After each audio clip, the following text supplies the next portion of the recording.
La leucémie myéloïde aiguë, LMA, n'est pas une maladie unique, elle présente différents types. Le traitement s'appuie sur le type spécifique de LMA, l'âge du patient et son état de santé général. Si vous ne savez pas de quel type de LMA vous souffrez, n'oubliez pas d'interroger votre médecin. La LMA se développe rapidement, c'est pourquoi votre médecin voudra commencer votre traitement le plus tôt possible après le diagnostic. Il existe plusieurs approches de traitement de la LMA. Parmi ces traitements, nous pouvons citer. Nous allons maintenant examiner chacun d'entre eux plus en détail. La chimiothérapie est le principal traitement pour la plupart des types de LMA et consiste généralement en une combinaison de médicaments qui vise à cibler et à tuer les cellules cancéreuses. Elle est souvent divisée en deux phases, l'induction et la consolidation.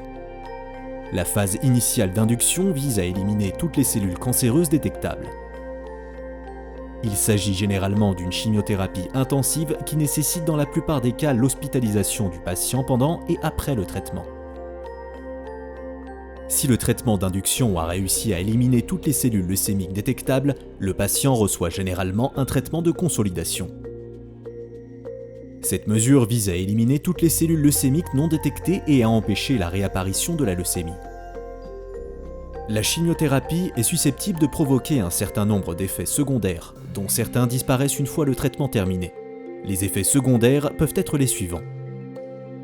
Pendant la chimiothérapie, votre médecin vérifiera si le traitement est efficace, en contrôlant les résultats des analyses sanguines et des biopsies de la moelle osseuse. Greffe de cellules souches. L'objectif d'une greffe de cellules souches est de fournir un nouvel apport sain de cellules sanguines capables de lutter contre les dernières cellules leucémiques anormales et de les éliminer. Par conséquent, les patients auront généralement subi une chimiothérapie et éventuellement une radiothérapie avant la greffe. Il est possible, selon le type de LMA, l'âge et l'état de santé général du patient, que ses propres cellules souches saines puissent être récupérées et congelées, puis rendues au patient. Cette procédure est connue sous le nom de greffe de cellules souches autologue. Lorsque des cellules souches saines provenant d'une autre personne, un donneur, sont transférées à un patient, on parle de greffe de cellules souches allogéniques. Les cellules du donneur doivent correspondre à celles du patient. C'est donc souvent un frère ou une sœur ou un proche parent qui donne ces cellules souches. Il existe également des registres de moelle osseuse dans de nombreux pays qui peuvent identifier un donneur non apparenté qui est compatible.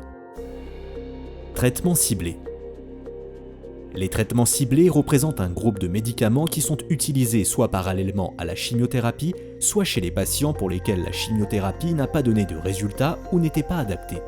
Généralement, ces médicaments ciblent des parties spécifiques des cellules cancéreuses, inhibant le développement cellulaire. Leur conception varie en fonction du type de LMA et des gènes affectés. Certains de ces traitements ciblés fonctionnent sur plusieurs types de LMA, tandis que d'autres sont spécifiques à un type particulier.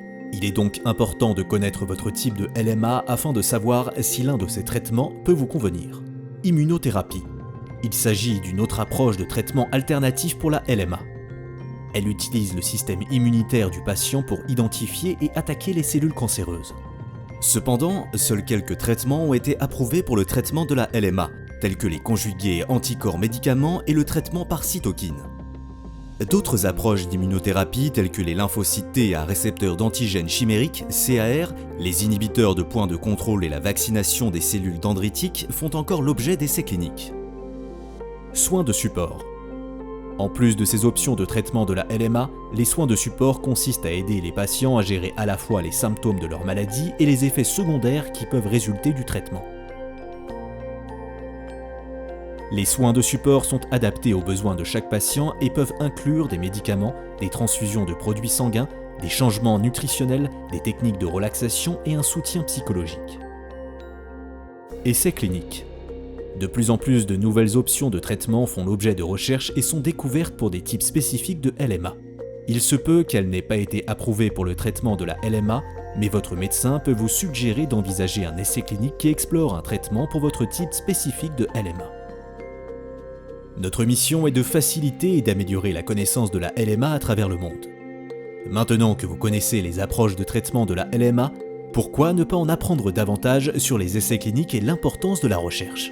www.no-aml.com #NoAML